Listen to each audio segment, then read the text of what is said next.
Friends, நான் உங்கள் சுஜி பேசுகிறேன். இன்றைக்கி நம்ம வீட்டில் என்ன சாப்பாடுன்னு பார்த்தீங்கன்னா, இன்றைக்கி நம்ம வீட்டில் தக்காளி பருப்பு கடையலுங்க. அதுக்கு தொட்டுக்கிறதுக்காக முட்டை வறுவல் செய்கிறேன். என்னடா எண்ணெய் கலராக இருக்கேன்னு பார்க்காதீங்க. சிக்கன் 65 பண்ணேன் ஞாயிற்றுக்கிழமை அன்னைக்கு. அந்த எண்ணெய் தான் மறுபடியும் நம்ம ஒரு வாட்டி பொரித்து எடுத்த எண்ணெயை மறுபடியும் பொரிக்கக்கூடாது. அதனால் நான் அது தனியாக ஊற்றி வச்சு இந்த மாதிரி கொஞ்சம் கொஞ்சமாக ஊற்றி ஒரு 2 ஸ்பூன் 3 ஸ்பூன் முட்டை ஆம்லேட்டு அந்த மாதிரிலாம் போடும்போதெல்லாம் அதை யூஸ் பண்ணிப்பேன். அந்த எண்ணெய் தான் அது கலராக இருந்தது.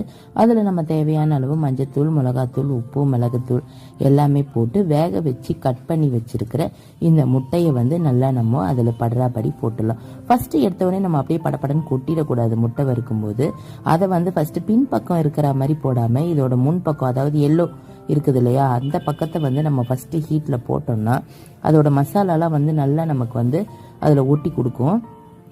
ஃபஸ்ட்டு பின்பக்கமாக போட்டோன்னா அது திருப்புறதுக்கும் கஷ்டமாக இருக்கும். நம்ம எப்போவுமே எடுத்த உடனே இந்த மாதிரி பக்கம் போட்டுட்டோன்னா அதுக்கப்புறம் நமக்கு திருப்புறதுக்கும் அதில் மசாலா நல்லா ஒட்டுறதுக்கும் நல்லா சான்ஸ் இருக்குது. எங்கள் அம்மா எப்போவுமே அப்படி தான் செய்வாங்க. அதனால தான் நானும் அது மாதிரி செய்வேன். முட்டையை பார்த்து பக்குவமாக செய்யணுங்க.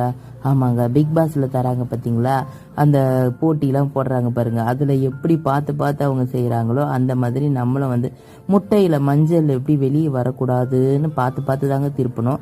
முட்டையிலேருந்து மஞ்சள் வெளியே வந்துருச்சு, நம்ம என்னமோ கொலக்குத்தம் பண்ண மாதிரி முட்டையே வறுக்க தெரியலன்னு பேசுவாங்க. இது ஏன் தனியாக இருக்குது, அது ஏன் தனியாக இருக்குன்னு நம்மளை கேள்வி மட்டும் கேட்பாங்கங்க.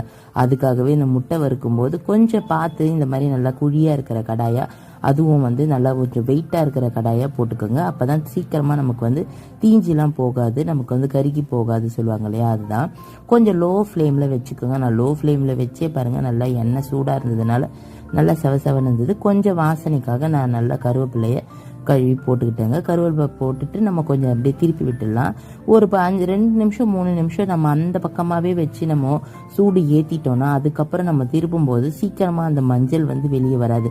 கொஞ்சம் கிறிஸ்பினஸ்ஸாக ஆகிடும் பாருங்கள். உங்களுக்கு திருப்பும் போதே தெரியும் அந்த மஞ்சள் பக்கம் நமக்கு நல்லா கிறிஸ்பாகிடும். அதுக்கப்புறம் நேற்று வச்ச கருவாட்டு குழம்புங்க. நேற்று நான் கருவாட்டு குழம்பு வச்சுட்டு ஒழுங்காக சாப்பிடவே முடியலங்க. வெளியே போயிட்டேன் கொஞ்சம் பசங்களுக்காக வேலையாக. அதனால் எடுத்து வச்சு இன்றைக்கி நல்லா சூப்பராக சூடு பண்ணி அதை தக்காளி பருப்பு கடையலோட இந்த கருவாட்டு குழம்பு வச்சு சாப்பிடும்போது செம்ம டேஸ்ட்டாக இருக்குங்க. எப்போவுமே நார்மலாக நம்ம நார்மலாக காரக்குழம்பு அந்த மாதிரிலாம் வச்சாலே கூட எங்கள் வீட்டில் கூட்டு செய்வாங்க. பருப்பு கூட்டு, அப்பள கூட்டு, கேஸ் கூட்டு, எந்த கூட்டுனாலும் நம்ம ஒரு சைட் டிஷ் செஞ்சு வச்சோன்னா சூப்பராக இருக்குங்க. அந்த காரக்குழம்புக்கும் அந்த கூட்டுக்கும் ரொம்ப நல்லாயிருக்கும். அதே போல் இன்றைக்கி நான் இந்த குழம்பு இருக்கிறதுனால தான் தக்காளி பருப்பு கடைஞ்சிருக்கேன். இது ஆந்திரா தக்காளி பருப்பு. நான் நிறைய வாட்டி வீடியோவில் போட்டிருக்கேன் பாருங்கள். இந்த தக்காளி பருப்பு கடையிலுக்கு இந்த வாழைக்காய், மொச்சக்கொட்டை இதெல்லாம் வச்சு இதை உள்ள